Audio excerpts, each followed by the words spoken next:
sa ating mga kapwa lingkod bayan sa kapulungan ng mga kinatawan, sa ating mga committee chairpersons at miyembro ng iba't ibang mga committee, sa ating mga kawani at opisyal ng House of Representatives, at higit sa lahat, sa sambayanang Pilipino ng ating pinaglilingkuran, isang magandang gabi po sa inyong lahat. As we formally close the first regular session of the 20th Congress, we do so with gratitude, humility, and renewed determination.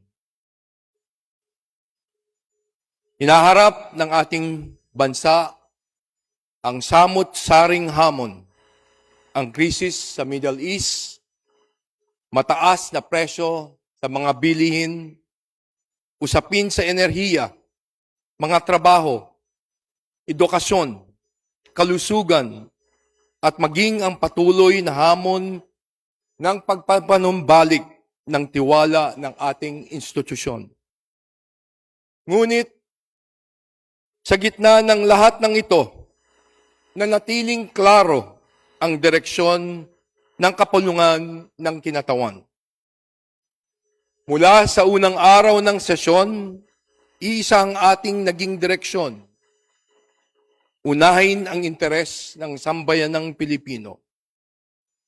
Pinili nating magtrabaho, magkaisa, at sama-sama nating isinulong ang kapakanan ng sambayanang Pilipino, ang pangunahing layunin ng kapulungang ito. Ang mga sumusunod na numero ay sumasalamin sa ating matibay na direksyon. Mahigit 160 na panukalang batas na ang naipasa na ng Kamara at naipadala na sa Senado. Kalahati o 26 sa 52 LEDAC priority measures ang naaprobahan na on third reading. Marami pa pong mahalagang panukala ang nakapila na para sa final approval at bicameral deliberations. Kabilang dito, ang mga mahalagang panukalang matagal nang hinihintay ng taong bayan. Ang National Land Use Act na magsisilbing blueprint para sa balanseng pag-unlad ng ating bansa. Ang Digital Payments Act para sa mas mabilis at mas transparent na serbisyo ng ating pamahalaan, ang Department of Water Resource Bill, ang pagpapalakas ng 4Ps at mga reforma sa energy sector at education system. Kasama rin dito ang Kalinga Act, Right to Information Act, Anti-Political Dynasty Act, Anti-Fake News and Disinformation Act, at mga panukalang naglalayong protektahan ang ating mga kabataan laban sa online abuse and exploitation. Patuloy din nating tinutugunan ang mahalagang usapin kaugnay ng universal healthcare, cybersecurity, anti-corruption measures, rice tariffication reforms, at party list reforms. Sa likod ng bawat panukalang batas na naipasa ng Kamara, ay maraming Pilipinong umaasang gagaan ang kanilang buhay. Sa hanay ng mga manggagawa na bumubuhay sa kanilang mga pamilya, ang ating mga masisipag na magsasaka at mangingisda, ang mga walang kapagurang mga guro, mga negosyanteng binubuhay ang ating ekonomiya, mga kabataan na nagbibigay sa atin ng sigla, at ang mga minamahal nating senior citizens na hinahangad na mas maayos na kinabukasan. Because of the measures we have advanced, government services can become faster and more transparent. Long-delayed political reforms will finally move forward. The internet will be safer for our countrymen, especially our children. Our institutions will become more responsive to the needs of our people.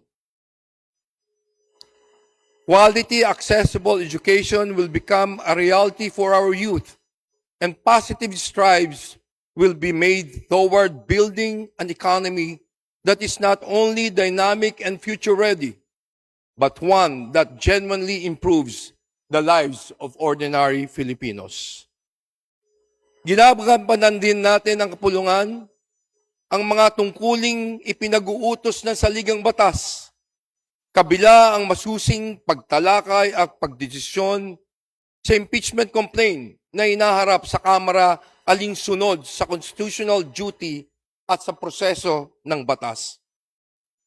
Kasabay nito, nilatag din natin ang pundasyon para sa pagmatagalang reforma ng edukasyon sa pamamagitan ng EDCOM 2 sa tulong ng mas malalim na pag-aaral at mga rekomendasyon na kabatay sa mga datos, mas malinaw na ngayon ang landas ng reformang pang-edukasyon na kailangan upang maihanda ang susunod na henerasyon ng kabataang Pilipino. Ito po ang produkto ng ating masiglang diskusyon, deliberasyon, at pagtutulungan na naghatid ng mabuting makabuluhang resulta.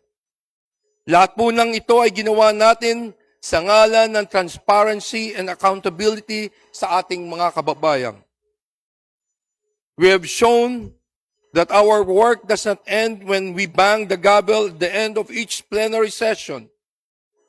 Ang trabaho ng House of Representatives ay nagpapatuloy sa ating mga committee hearings, consultations, technical working groups, deliberation, at ganun din sa ating mga distrito. Bagkos, may mga kababayan tayong naghahangad pa rin ng konkretong patunay na seryoso tayo sa pagsusulong ng mga pagbabago. Hinihiling po namin ang inyong patuloy na pangunawa. Hindi man po kami perpektong institusyon, subalit araw-araw po naming pinagsisikapan pagbutihin ang aming mga tungkulin sapagkat gaya ng sinabi ko noon, trust is not demanded, it is earned. Hindi sapat ang mga pahayag, press conference o mga pangakong walang laman. We need to show concrete solutions in form of laws that generate economic opportunities, strengthen our institution, protect our most vulnerable sectors, and ultimately raise the quality of life of every Filipino family. Bago po ako magtapos, nais kong bigyan ng pinakamataas na pagpugay ang mga taong naging bahagi ng tagumpay ng institusyong ito. To our Majority Leader, Sandro Marcos, our Minority Leader, Marcelino Libanan, and our Deputy Speakers, lahat ng ating mga committee chairs and members of the House of People, thank you for your commitment and hard work. Maraming salamat po sa inyong lahat. At sa ating mga secretariat, committee staff, mga technical staff, ang ating mga legislative staff, security personnels, maintenance utility personnels, protocol officers, ang ating mga driver, of course, our medical teams, at sa lahat ng kawani ng House of Representatives.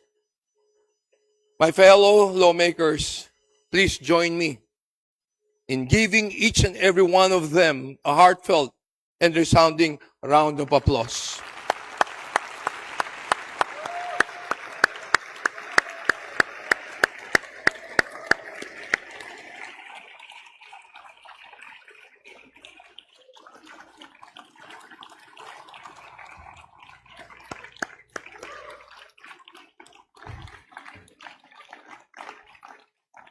Mga kababayan ko, ito po ang inyong bagong kongreso. Once again,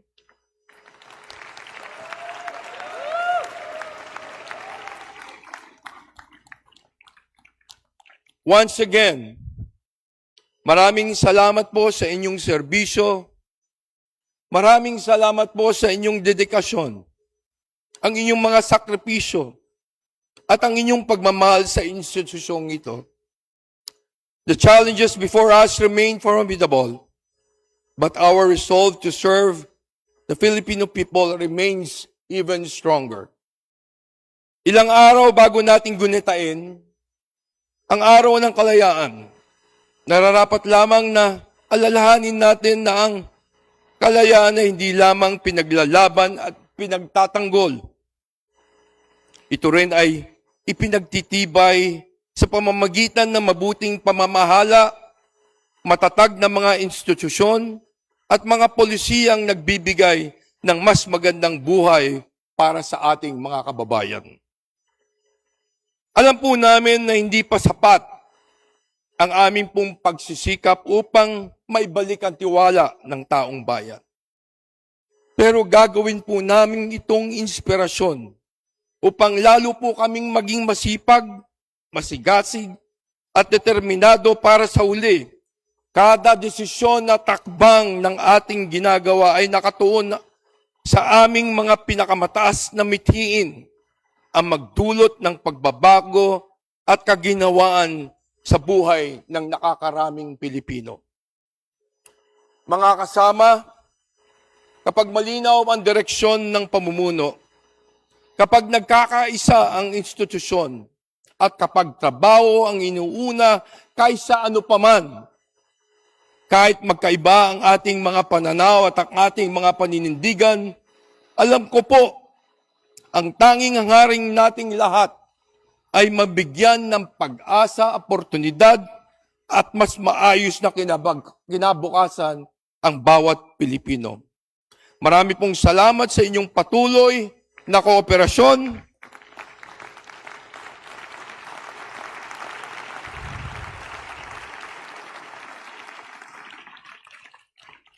At pagkikipaglaban para sa kapakanan ng taong bayan. Mabuhay ang 20th Congress, mabuhay ang